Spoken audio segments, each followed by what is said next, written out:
El problema está en el colon. Hicimos el diácono, hicimos el rastreo, el problema está ahí.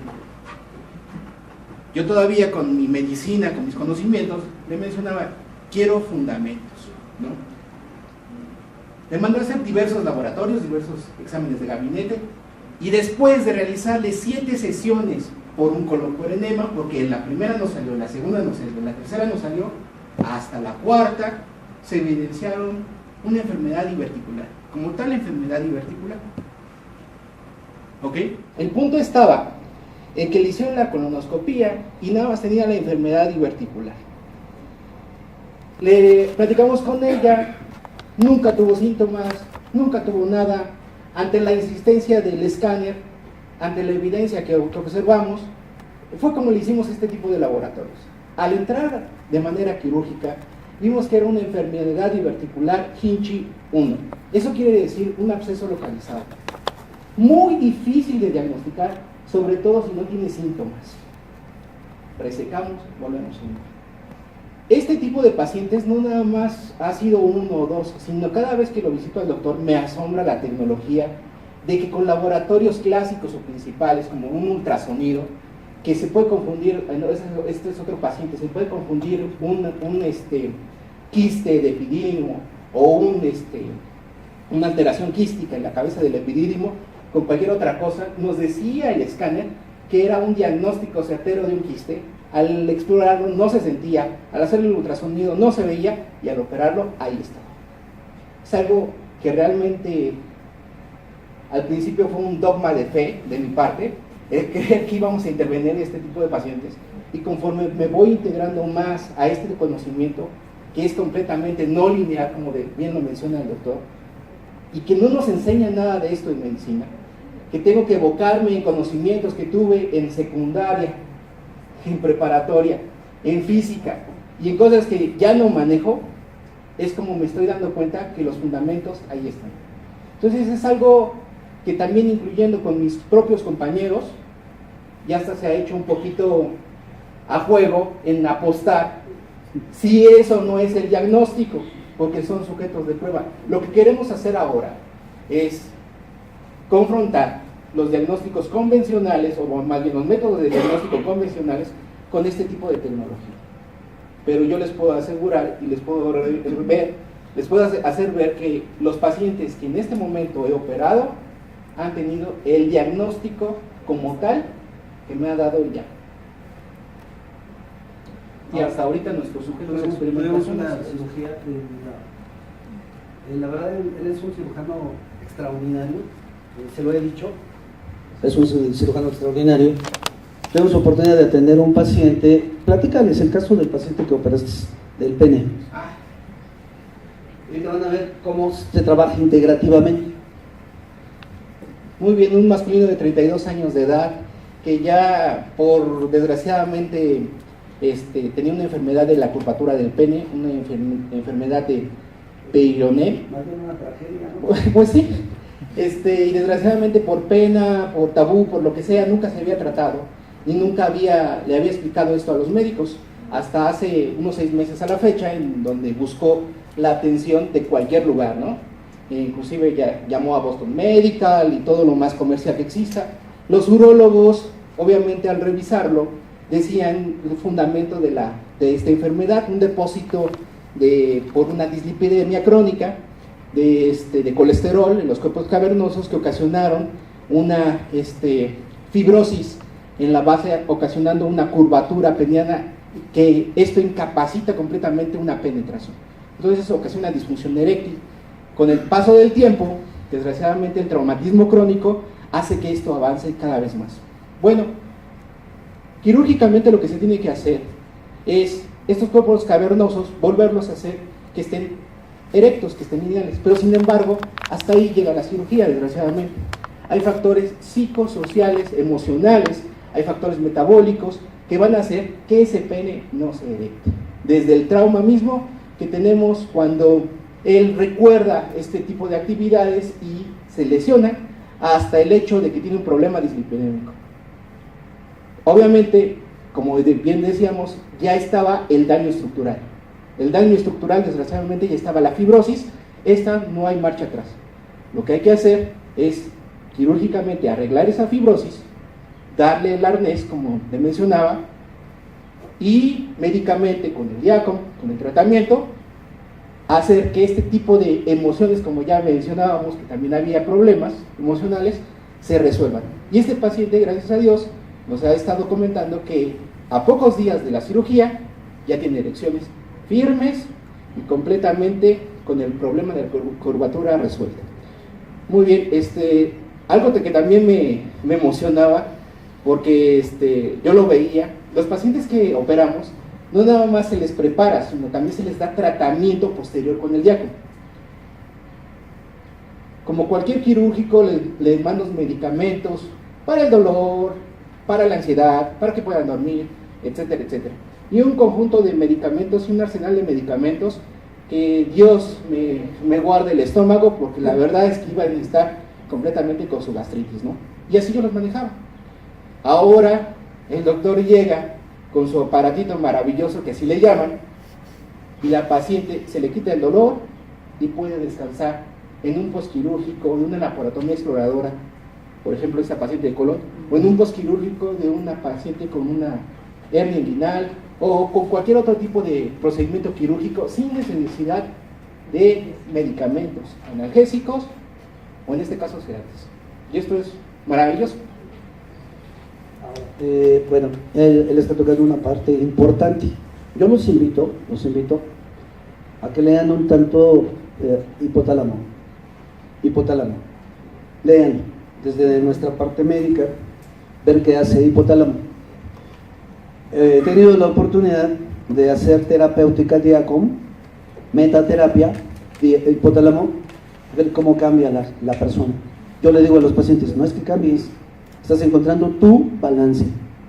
Porque si yo soy un bipolo, tengo aquí la emoción enojante, pero por acá tengo la alegría. Entonces, dice medicina china, balance. Entonces, si yo sé lo que hace el hipotálamo, por ejemplo, y lo que hace un tallo cerebral, y veo que está, como lo vimos en las piedritas, cargado hacia un lado, emocionalmente, si lo quiero ver emocionalmente, o lo quiero ver en la neurofunción. Entonces, si esta parte emocional está acá, y yo no puedo sumar más aquí a la carga, en la contraparte está la solución, energía.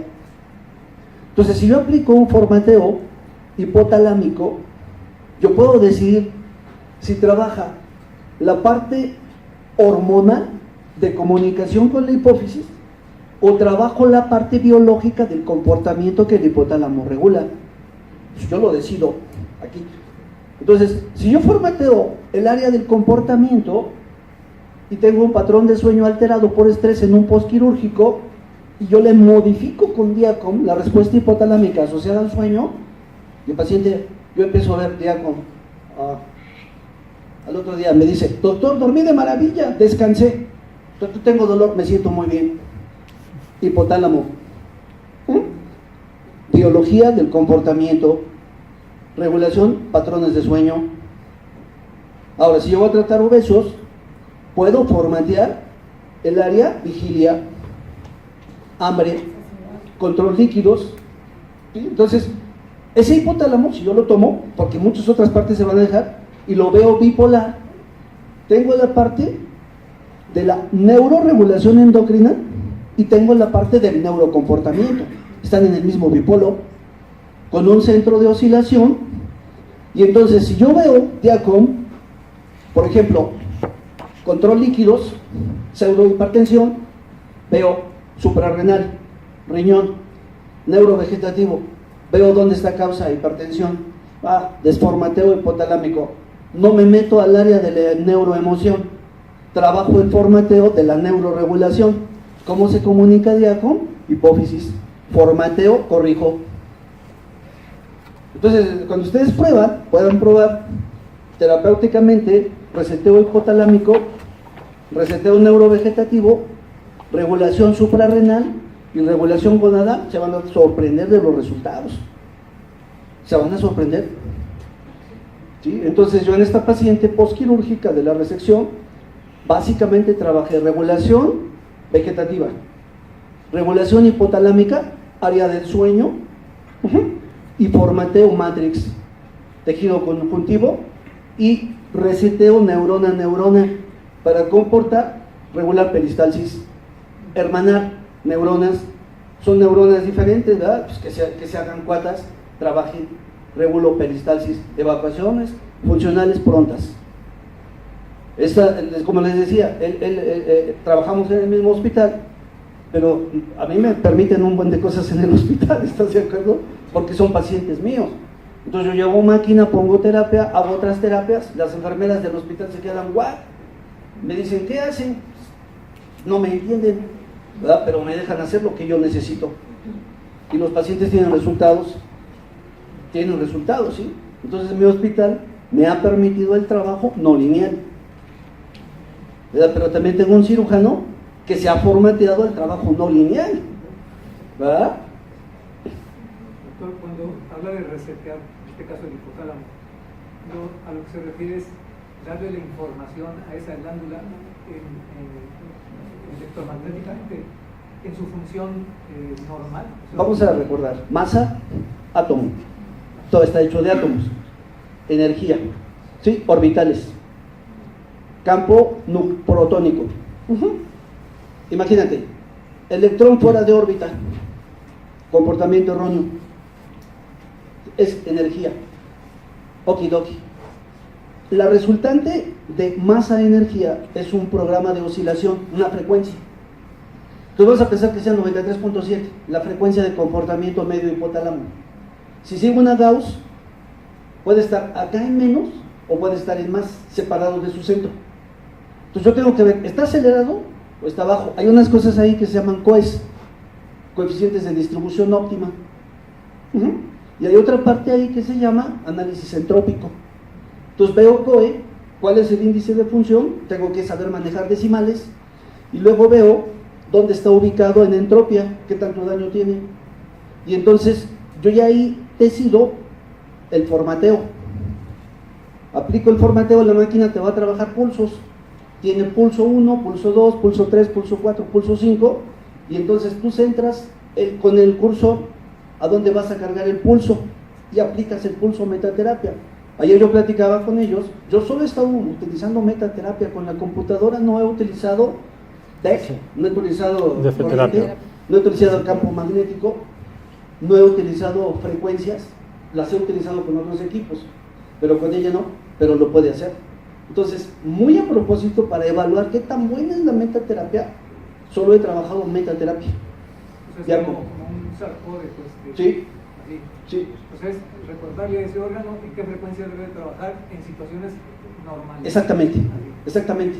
Y como hay un principio que se llama coherencia, ¿sí? Por resonancia, si la máquina, si el sistema dice esto es coherente, es lo que yo conozco, lo toma, lo replica y se autoajusta. Por eso es bioresonancia. Entonces tengo una estructura, un programa base. Si es FM, vamos a empezar 93.7, está corriendo 93.78. ¿Qué tengo que hacer? Desacelerarlo para llevarlo a su centro. Entonces lo llevo a su centro y se autoajusta, corrige masa. Entonces el estrés, póngale atención, uno de los órganos donde más repercute el estrés es el hipotálamo. Es el hipotálamo, le pega re duro. Entonces yo tengo una paciente que se operó, imagínate su grado de estrés. Entonces tú dices, pues esta mujer trae un desformateo hipotalámico por estrés. Entonces veo qué tan separado está de su coeficiente de trabajo óptimo para que entonces yo ponga el pulso de tratamiento y vaya viéndome en el COE, en el programa de afinación, su número, pues, estación, qué tanto regreso a él. Y regresa. Si es coherente, el sistema lo toma y se autoajusta, entonces regula la frecuencia y entonces se reseteó, pero a su balance. A su balance. Entonces, si yo tengo estrés, pues para alteración sueño, si no descanso, como me siento, y si luego tengo que reeducar un colon que tuvo una parte a ganglionar con un comportamiento erróneo y un megacolon gigante, tengo que actualizar ese sistema para que funcione bien en su nuevo orden.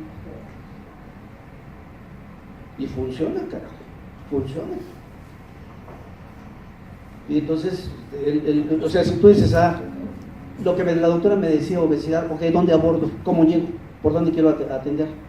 ¿Qué tanto estoy desviado del comportamiento? Sale, voy trabajando, pensando como, y esto se deja.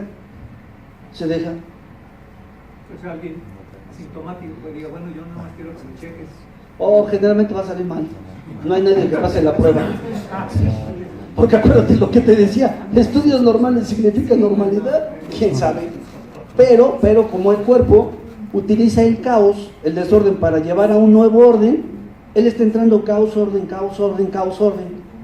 ¿Para qué? Para que el sistema inteligentemente evolucione, la vida evolucione, y eso ha permitido que de Sapiens llegáramos, de Neanderthals, llegáramos a Sapiens. Quiero que una de mis pacientes, que está aquí, dé un testimonio de lo que ha sido su terapéutica diaria. Pasa, Carmen, por favor. Ella es un caso real, sí, ahorita ella va a platicar su experiencia. Sí, buenas tardes, yo soy Carmen y mi experiencia con el doctor y con el diácono es que yo me estaba haciendo mis estudios, ¿cómo podemos decirlos? ¿Comunes? Sí, como tú quieras, estás en confianza. Y aparentemente todo estaba bien. Un año dejé de hacerme mis estudios, y para el siguiente año, cuando fui a hacerme estudios, me dijeron que tenía yo cáncer en la matriz. Muy agresivo, mucho muy sí, agresivo, invasor. Sí, ya era invasor, y pues bueno, en el seguro y a donde fui, pues me decían que pues era terminal, no me daban esperanzas de vida. Yo conozco al doctor ya hace casi 16, 17 años y acudí con él, y él en un mes me operó. Él trajo el diácono, me dio metaterapia, y pues aquí estoy. Y ahorita pues ya no hay nada. O sea, el diácono me dice que estoy libre de cáncer, pero de todos modos estoy en vigilancia. Ese es me operó el doctor el 11 de mayo, y yo terminé con mis radioterapias el 22 de diciembre. ¿De qué año fue? En el 2015, y terminé en diciembre de 2015. ¿Puedo hacer una observación? Sí. En cualquier situación de cáncer, usted no habla de un cáncer invasor. Mi pregunta para usted sería, está hablando de un cáncer de matriz. Sí. ¿Qué tipificación tenía? 1, 2, 3, 4, 5. ¿Qué clase de cáncer era? No, Usted me habla de que es un cáncer invasor. Permíteme. Sí. Como vamos a aprovechar esta parte práctica, ¿correcto? Sí. Yo te voy a dar lo que tú estás preguntando, ¿sí? Porque ella es paciente. ¿Estamos de acuerdo? A mí sí me puedes preguntar como médico. Ajá, sí. Porque yo la atendí, la operé, está mi equipo aquí de cirugía, Ajá. está mi equipo de anestesia, y ante todo soy ortodoxo. ¿Sí? Te entiendo como ortodoxo. Hice estudios previos para evaluar la parte con Bethesda, ¿sí? Con Bethesda, del componente. Recordemos que un proceso es invasor cuando rompe una basal. ¿Sí? Cuando rompe una basal, aparece el proceso de invasión, y el siguiente reto que ocurre es la metástasis. Ese es el reto. Y si somos prácticos, la metástasis es la que mata a la gente. ¿Sí? Y es donde la medicina oficial está limitada. Okidoki. Veo carcinoma invasor. Te puedo proporcionar los estudios histopatológicos o la prueba, pieza, y te puedo pasar los Bethesda para que veas dónde estaba. Ahora, tengo la evaluación ortodoxa, hago diácono, que revise DIACOM campo. Entonces, falta que conozcas qué es campo, qué es entropía, qué son COEs, coeficientes de óptimos, para que tú veas cómo analizo campo, separo campo, me voy a ortodoxia, ok. Invasión, basal, fuera. Germinal, célula madre germinal. La célula madre germinal es inteligente y decide lo que va a hacer con las que siguen intermedias y las especializadas. ¿Para qué? Para que esta madre exista, primero no tiene telómeros, tiene inteligencia celular, que eso es una de las cosas que hay que entender en biología molecular, cómo se generan los cánceres. Esta madre va a formar otra trastornada que va a crear clones de células que ya no respetan ciclo celular, son autónomas. Ahora, ¿qué desformatea una célula de esas? Un virus. La desformatea, me altera el patrón de forma, el patrón de función, y me rompe una basal. Produce una inflamación alterada, precursora de cáncer. Va a modificar el terreno vascular, va a modificar el terreno linfático a su favor. Se rompe la ingeniería de la inteligencia celular, rompe ciclos de apoptosis, camina. Ahora, ese proceso de caminar me va a producir una modificación en los endotelios, factores de crecimiento pro tumor, y va a hacer que viaje. Ahora, como es una madre germinal, no tiene telómeros, pero una de las cosas que sucede es que no tiene inteligencia celular, es autónoma. Entonces, si no tiene inteligencia celular, ¿de dónde viene la inteligencia celular? De un software DNA. Ese software DNA está modificado. ¿Por qué? Voy a saberlo. Ahora, ¿qué tanto está alterada la inteligencia celular? Mucho, porque se está respetando, se está alterando la apoptosis. Al alterarse la apoptosis, creo una migra germinal, ¿sí?, sin estructura inteligente para decidir lo que se va a formar, invasora, predadora, que no sabe trabajar en familia. Todo eso es cáncer, visto desde acá, biología molecular, ¿correcto? Ok. Ahora, para que se haya producido esa alteración, invariablemente, partiendo del bipolo, tuvo que haber una alteración en el campo. Cuando yo veo la masa, tú lo que me estás preguntando, de histopatología, todo esto, yo solamente estoy viendo masa. Ahora, Carmen está educada, yo la he formado. ¿Sabes por qué? Porque le he dicho, tú vas a aprender a que las malas noticias yo te las dé. Para que en la institución, si te dan las peores, tú estás armada. Sabe que tengo que vigilarla 5 años. ¿Sí? Ella lo sabe. Yo hago la vigilancia con marcadores tumorales. Hago la vigilancia con estudios Bethesda tradicionales, cuatrimestrales. Meto mi escáner previo a la patología, operé para disminuir STIM,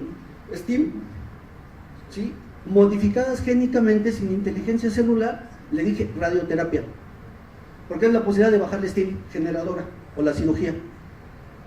Pero tú no vas a poder influir en el proceso de metástasis si no conoces inteligencia celular. Y la inteligencia celular es la que determina que una STIM genere a la intermedia y a la especializada con inteligencia suficiente para respetar el patrón de forma y la función. En la tumoral eso no existe. No existe. Ahora, si yo puedo analizar el comportamiento de una frecuencia disresonante en una STIM modificada y me la pesco, lo corrijo. Ahora viene el reto. ¿Cómo bajo la carga viral? Plasmotronic, otra tecnología que ellos manejan, que yo manejo. Plasmotronic. Entonces con Plasmotronic yo bajo la carga viral, disminuyo las mutantes modificadas que no van a entrar en apoptosis y meto un programa de inmunoestimulación química para capacitar NK de casa y controlar metástasis. Pero como sé que el control está en campo, yo soy ortodoxo y uso las dos cosas, de eso te lo puedo proporcionar a ti médicamente, y mi campo. Ahora, si yo sé que el reto es la metástasis, yo debo resolver inflamación linfática, debo de recuperar basal STIM y debo de disminuir carga viral para que se componga. Entonces, un buen de lo que tú me estás preguntando es lo que continuaría, pero ya son aspectos de terapia. Como yo manejo oncológicos, hice un posgrado de biología molecular. Cuando hablo de biología molecular, y aquí hay compañeros que han estado conmigo en ponencias de cáncer, les digo, yo veo el cáncer desde biología molecular, porque me permite hermanarlo con bioresonancia y biofísica. Sí, entonces, estamos bien. Control cuadrimestral, marcadores, estudio citológico, tengo que vigilar linfa, tengo que regular STIM y tengo que ver metástasis. Ahora te voy a decir, ¿quién crees que es la única que obedece a una madre modificada tumoral? A un STIM germinal básico. Pero este STIM tienes que llevar el diálogo a través de un pulso solitónico con la madre modificada para que se resetee. Pero es biofísica. La parte alópata, está mi equipo, te la puede dar.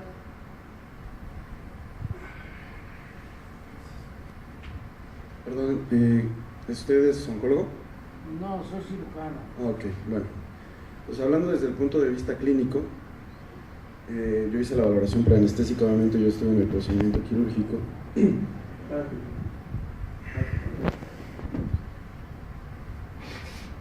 Y respondiendo a su pregunta, clínicamente, cuando se realiza, yo hice obviamente la valoración, la paciente tenía por el estudio que se le comentó, tenía un NIC3. Entonces, obviamente ya estamos hablando de un carcinoma invasor. No se realizó tomografía por emisión de positrones porque no se pensaba en metástasis. Eso lo diagnosticó el diácono. Dime. Yo no soy ginecóloga, pero NIC3 es... Carcinoma invasor. ¿Es invasor? Es invasor. ¿No es in situ? No. NIC 1, NIC 2, NIC 3, ya el NIC 3 ya es un carcinoma invasor. Ya está determinada histerectomía total.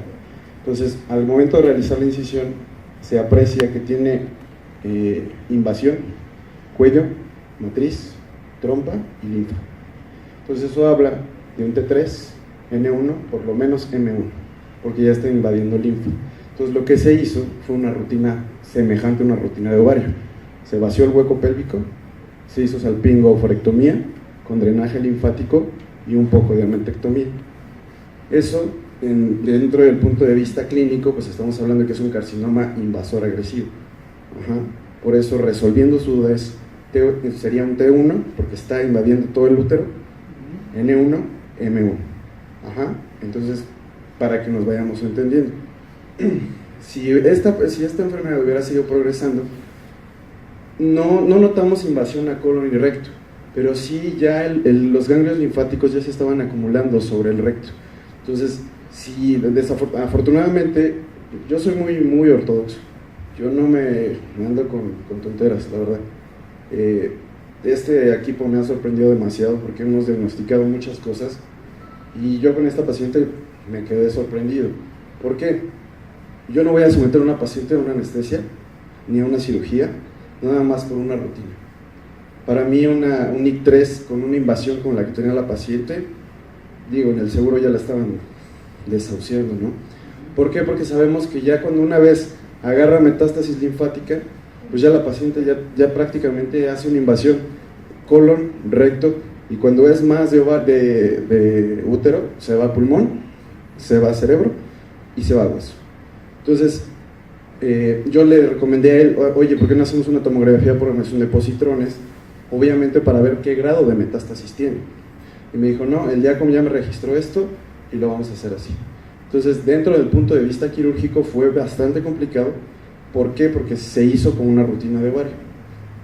Ya, digo, si es cirujano sabemos de qué se trata una rutina de ovario, ¿no? Dirigida mi pregunta, precisamente para saber qué grado de invasión tenía. Y la rutina de ovario se hizo precautoriamente, que genere, ya tenía lesión, insisto, linfática.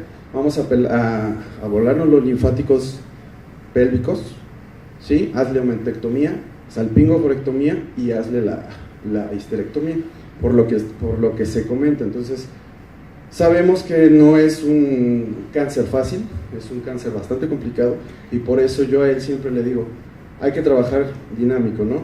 Hay que hacer lo que se tiene que hacer dentro del punto de vista ortodoxo, no ortodoxo, sino de nosotros, institucional, lo que sabemos hacer. Obviamente alfa-fetoproteína, CA19-9, CA125, todos los marcadores tumorales existentes que sugieran un riesgo de generar un cáncer posterior o bien una recidiva de cáncer, y obviamente estar controlando con esto para que se genere un tratamiento integral. Entonces, resolví su duda dentro del punto de vista. No al aspecto que me dijo el doctor del aspecto molecular, porque pues me declaro competente ahí totalmente, iba más dirigida al aspecto que usted enfocó en este momento. Y sí, quisiera hacer otra pregunta. ¿Es el único paciente que tienen actualmente o tienen otros? Mira, Pero contesten que es ortodoxo.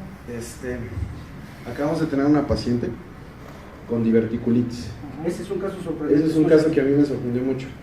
La paciente no tenía síntomas, la paciente llega a consulta y en primer lugar yo no vengo a promocionar, yo soy médico, soy anestesiólogo, soy institucional, soy su hijo obviamente, y como su hijo soy el mayor crítico de él se los puede decir, y sus pacientes se lo pueden decir, sus enfermeras se lo pueden decir. Entonces yo vengo desde un punto de vista obviamente de soporte, como médico de formación. Tuvimos un caso de una paciente, ¿qué edad tiene? 52 años. A mí nada más me dice, ¿sabes qué? Vamos a tener una colectomía parcial por diverticulitis. ¿Está bien? La paciente no tenía síntomas, la paciente únicamente era estreñida parcial, pero se le realiza el estudio DIACOM y en el DIACOM resalta que tiene diverticulosis. Pero una diverticulosis, si yo le enseño el colon por enema, se sorprendería de cómo estaba. Entonces, se realiza el colon por enema, se saca el divertículo y se traen 30 centímetros de intestino grueso. Dentro de ahí ya habíamos visto un divertículo roto. Afortunadamente hizo un parche epiploico y se hizo la resección sin problema. Ese es un caso no tan... Sabemos que la enfermedad diverticular es una sugestiva por la reacción inflamatoria que genera de generar un cáncer de colon. Entonces ahí estamos haciendo medicina preventiva. Otros casos que hemos tenido igual, pacientes con colecistitis crónica, que nunca fueron tratados, se hace el estudio DIACOM y muestra un riesgo potencial de cáncer de vesícula. Entonces, ahí hemos tenido 3. Se ha realizado la colecistectomía abierta en este caso para exploración, obviamente, para valorar daños en dado caso de que existiera. Y dentro del estudio histopatológico sí han reportado alteraciones del patrón forma. No han registrado como tal patrón ya tumoral de células tumorales, pero sí han registrado un patrón inflamatorio crónico. Y obviamente sabemos que una de las causas del cáncer es un patrón inflamatorio crónico. Entonces, dentro de esas características podríamos decir que este aparato, más que terapéutico, porque yo no estoy enfocado en el ámbito terapéutico, es un ámbito preventivo. Si lo hiciéramos de rutina, prevendríamos N cantidad de enfermedades. De los casos que yo le puedo comentar son esos, son 5 casos, porque pues obviamente no todos son quirúrgicos, ¿no? Bueno, él me ha comentado que ha registrado varicoceles, probables cáncer de testículo, probable cáncer pulmonar, atopias, patrones inflamatorios crónicos, artritis reumatoide, etcétera, que pueden generar un patrón, o sea, son preventivos. Nos informa, este paciente puede generar esto. Ya de uno resultará, y obviamente de la confianza que se tenga en el paciente hacia nosotros, si se decide un ámbito quirúrgico o no, pero es lo que yo le puedo comentar. ¿Por qué? Porque yo he dado las anestesias en esos procedimientos y he visto que sí, efectivamente, el tejido está dañado y se tiene la lesión orgánica en físico. No sé si alguien quiera... Una pregunta. Por ejemplo, en el caso de la paciente de la diverticulosis, estaba asintomática. Asintomática. ¿Cómo? Eso es algo que me hace mucho ruido a mí. ¿Cómo llego yo y le busco en el colon el problema si no tiene síntomas en él? ¿Cómo le hizo? A través del aparato, ¿cómo llegan? No, lo que pasa es que, bueno, eso ya se los voy a explicar más a detalle. La paciente tiene un proceso inflamatorio crónico articular. Entonces, por la situación que se comentó, las polaridades, mi papá hizo el subjetivo de colon, ¿sí? Proceso inflamatorio crónico asociado a, y al momento, o sea, proceso inflamatorio autoinmune, porque la paciente tiene daño articular, tiene una paciente con una artritis reumatoide, exactamente. Entonces, al tener un daño articular y no corregía con la terapéutica convencional, por la terapia de polaridad, dice, bueno, colon. Se hace el estudio, se enfoca colon y sale la enfermedad articular. En los cursos de oncología, aquí hay compañeros que han tomado los cursos de oncología, siempre les he dicho, el abordaje es con biología molecular, pero como soy generalista y soy integrado, trabajo en hospital y soy ortodoxo, yo tengo equipo de soporte quirúrgico, oncológico, anestesiólogo, ¿sí? Yo no trabajo alterno solo, no, medicina biológica, médico combinado, campo ortodoxo, campo alternativo, trabajo hospital, tengo pacientes que son de hospital, respeto la ortodoxia porque soy ortodoxo, y uno de mis peores críticos es mi propio equipo, mi cirujano, mi anestesiólogo, mi internista y mi hospital. Entonces yo no trabajo solo clínico, hago trabajo quirúrgico. Fundamento con ortodoxia el estudio y fundamento desde el campo. Este es uno de los que utilizo, yo he utilizado otros analizadores de campo anteriores a este, y fundamento ortodoxia. Ahora, cáncer, tuve la oportunidad de hacer PCRs, biología molecular, polimerasas, para ver si Diacom coincidía, 98, certeza, biología molecular, PCRs, antes de creer Diacom. Entonces, las bases están en entender el campo. Si el campo tiene 1000 partes, veces una masa, tiene un buen de información. Y si yo les estoy diciendo que los campos atómicos son estructuras oscilantes y que la estructura oscilante guarda información, yo decodifico la oscilación con un software que me permite obtener la información de la oscilación guardada ahí. Si hablo USB, ¿dónde guardo agua? Es otra parte interesante, clusters, un tipo de cristales inteligentes que ocurren en el agua, que guardan información, comunicación célula a célula, microtúbulos, microtúbulos conectados célula a célula, por donde camina agua, clusters, información. Ahora, el flujo de información es tal que permite 100.000 reacciones de información célula a célula por segundo, en 70 millones de células, solitón, complejo fotónico, sónico. Es otro nivel de energía, otro. ¿Este es el analizador cuántico?